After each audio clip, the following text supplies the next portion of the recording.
Circuit 3. This is an electric moment for MK fans across the world.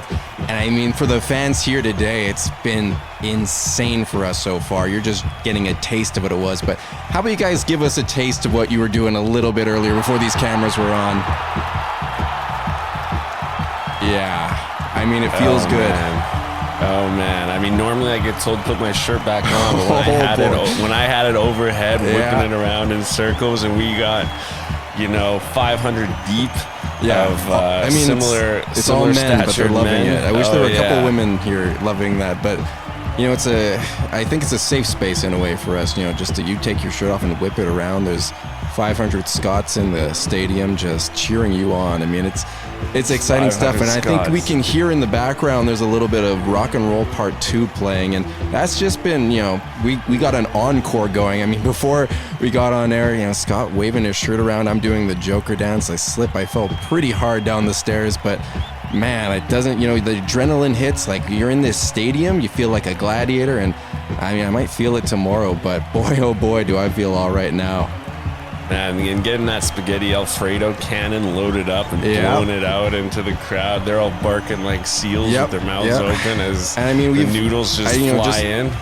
To the good people and Olive Garden who are sponsoring it, I want to apologize earlier. They were loading up the cannon without the Ziploc bag around the spaghetti Alfredo. It's exploding. Miscommunication. Yeah, it's exploding into the front row, and now they've got the bags on there, and fans are enjoying that spaghetti Alfredo. It's being shot up to the top rows, and man, it's exciting to be here. I mean, being live, we spend so much time in that dank studio. Be out here and be with the people. This is what it's all about. And then, the one thing is ESPN's always telling us, you guys are holding the company back. The drift isn't doing well, but I don't know. What do you guys in the crowd think? You think the drift's doing well? You think we're popular? Yeah, I can hear it. I think that is doing okay, Yeah, so I think that's a big middle finger to Bonehead Bob. Bonehead Bob, we're doing more than okay. Yeah, I like that. No, but boy, oh boy, it's fun to be here. And let's dive into why we're here today. The loser leave town match has been teased. It's finally here. And I think some fans tuning in today might be wondering, what the hell is it? So, Scott, why don't you tell us a little bit about this new MK product that we're going to be enjoying?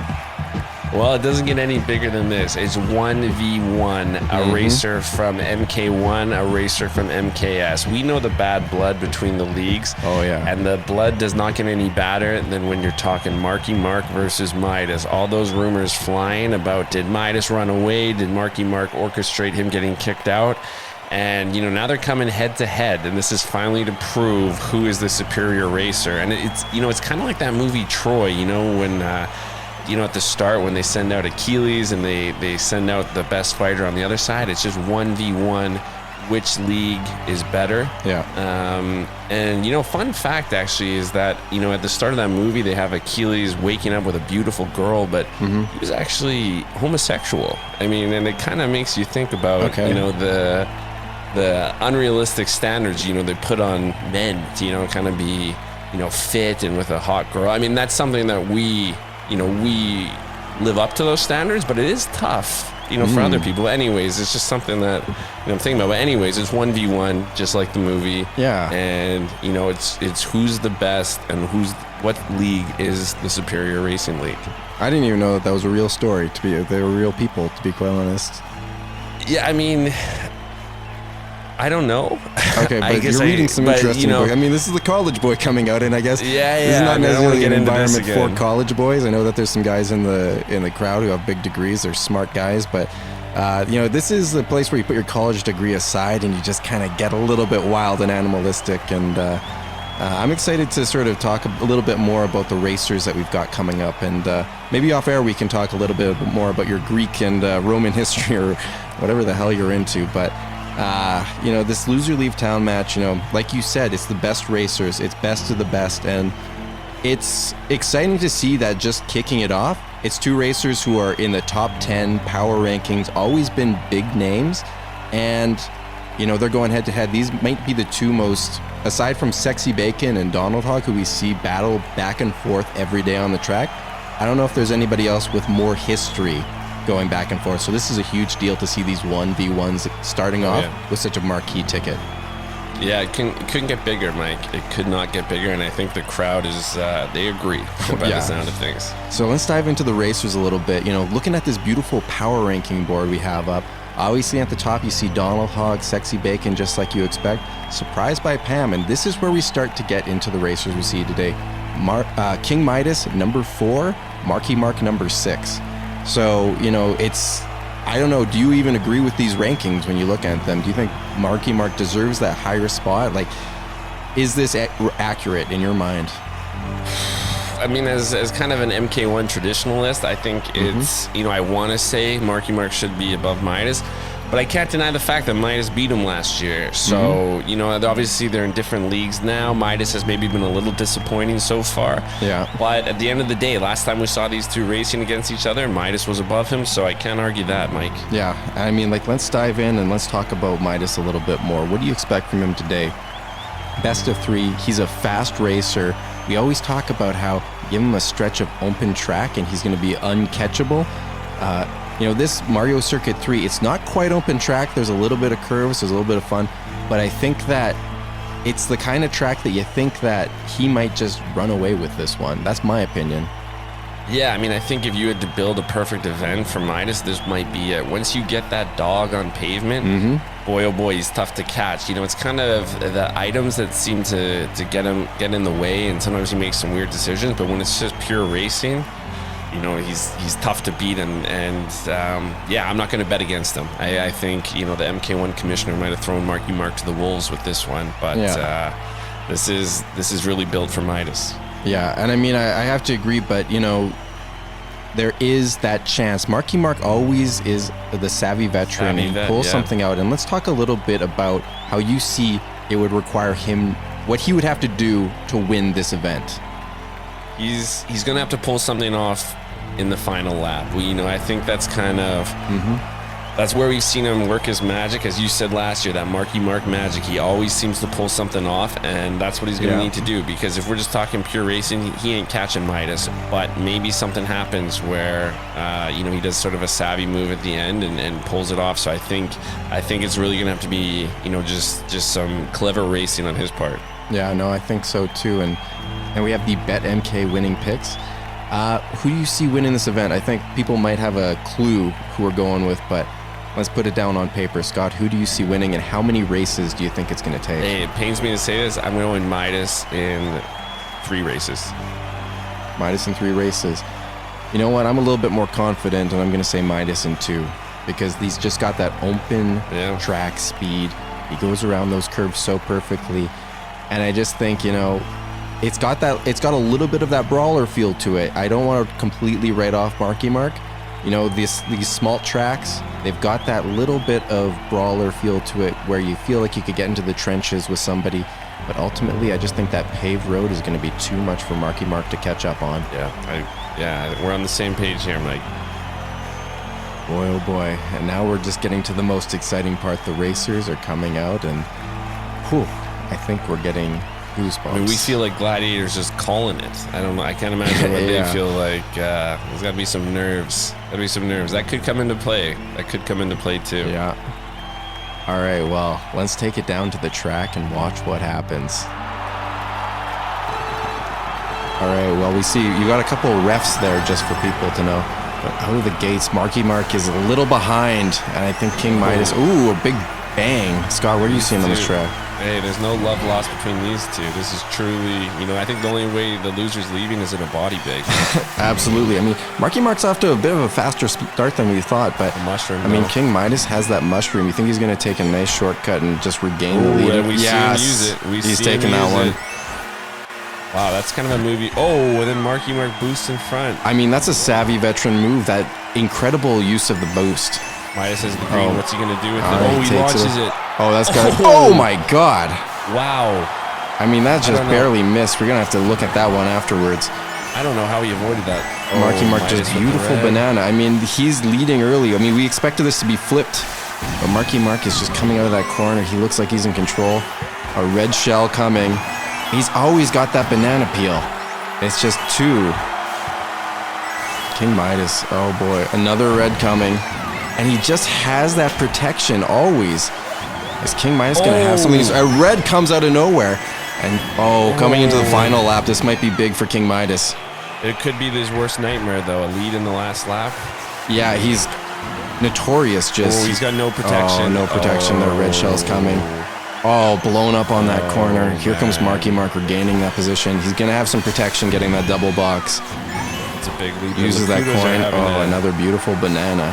The refs can't keep up. I don't know how they're officiating this. That was a bad use of that... I mean, these are world-class racers. Maybe they need better refs. Oh, a beautiful block there by Marky Mark.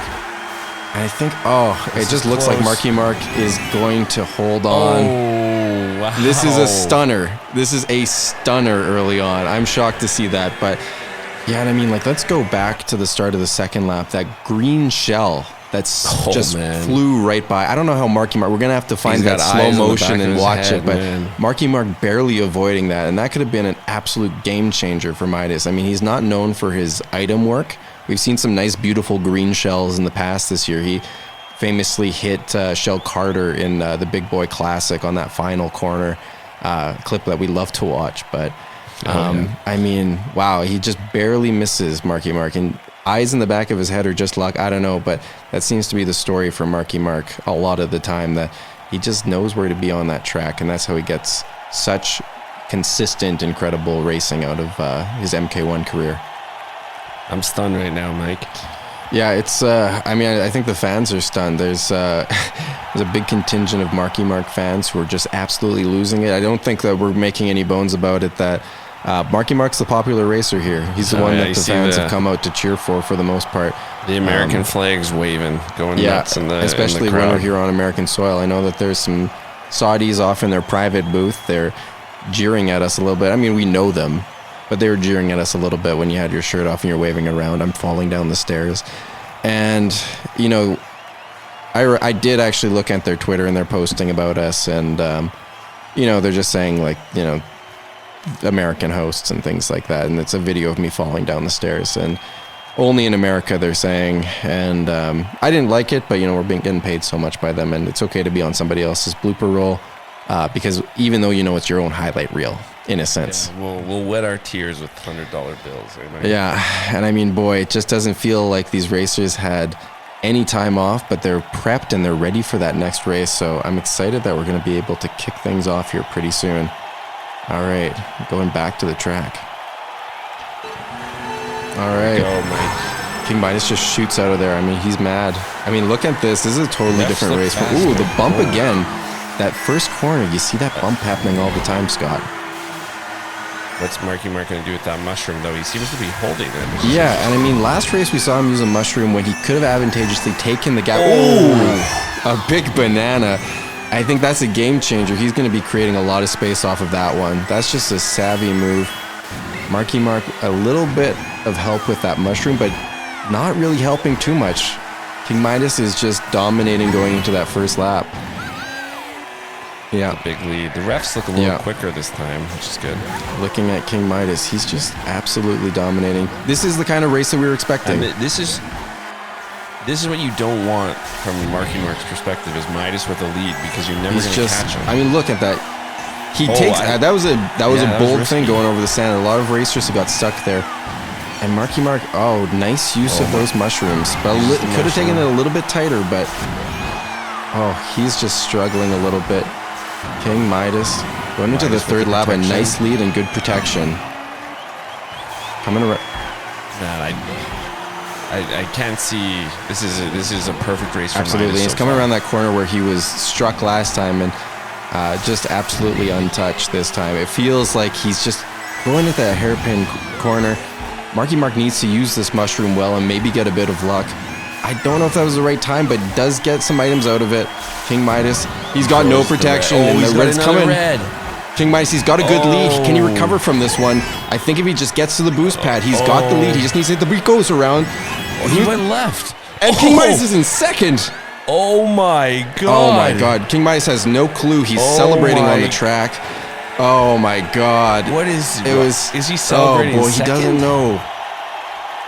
He got swept by Marky Mark. That was Marky. What was he doing at the end? Why did he go around he had that clean line If he goes straight, and he wasn't even going fast, he was recovering. If he just goes straight, that was a mental mistake. I mean, King Midas, we see this in MKS every week. It's the mental mistakes. There's nobody racing like him when he's on that open track. And we saw that for 2 and 9/10 of a lap. But that final corner, he goes around. He had it in the bag. He just needed to block off Marky Mark, take the boost pad, and get that easy win. Man. I mean, for a guy with no shortage of demons, he just added another one. He's going to be thinking about that for a while. And I'll reiterate it. I'm glad he's not in school because that's the making of a school shooter. I mean, that really just charges you up. But I mean, it's shocking stuff. This is why you come out and you watch this stuff. I mean, we both said that Midas was going to win this. Big for MK1. Big for MK1. It's huge for MK1. And I mean, I think, as I say, King Midas to me is the better racer in a very pure sense, but MK1, I got into this debate with Sexy Bacon last time. It's not just pure racing. There's a lot of mental skill. There's a lot of item work, and it just shows that King Midas just needs to work on that mental game because it's holding him back from being elite. And I think that, man, and you can see the Saudis storming out of their booth right now. They are not happy. Midas was kind of their prize pig that they backed up the Brinks truck for and to embarrass him like this. That's not good. And he's embarrassed them on the track too. That's wow. I mean, the Saudis' complicated past with reporters and things like that. So it's although again, this is the interesting thing with Midas. He wants to die. Is this part of his grand plan? Saudis. I mean, it could be. We'll see, though. I mean, he's a man of gold. It's just so appealing. I think that there's just something about that desert living, him in the sun. He's just made of gold shining. I mean, the Saudis love that. I mean, who doesn't love like a man made of gold until you actually meet him? And, man, I cannot believe he went left. I know. And Marky Mark is just, I mean, you're watching that. And I had no clue who was going to finish first until the last half of a second where you see Marky Mark's got that half an inch ahead. But man, I mean, this is going to be something that Midas is going to be thinking about for a long time. And I think for all our sakes, including Midas's, I hope that there's a rematch coming up sometime. Man, I mean, I know there's no roof here, but I think the roof is going to blow off with this crowd. They're losing it. Going wild. Marky Mark's walking into the crowd. He is just celebrating. They are absolutely, this is, we got the USA chants in the background. This is a big day. This place is, man, Kid Rock over the speakers. This is huge. This is huge and a big huge blow. And, I'm excited to see what's next, but this was a incredibly exciting first loser leave town match, and it's anything like the ones we see in the future. I'm excited to see a lot more. Yeah, and it's great to not be the losers in this scenario, Mike. It's nice to be pointing to someone else and said, "Get out of here, loser!" And the crowd laughing with us. It's been a great time. But until next time, we're going to be signing off. I'm Mike Austin. This is Scott Walker. Scott Walker. We don't have a sign off.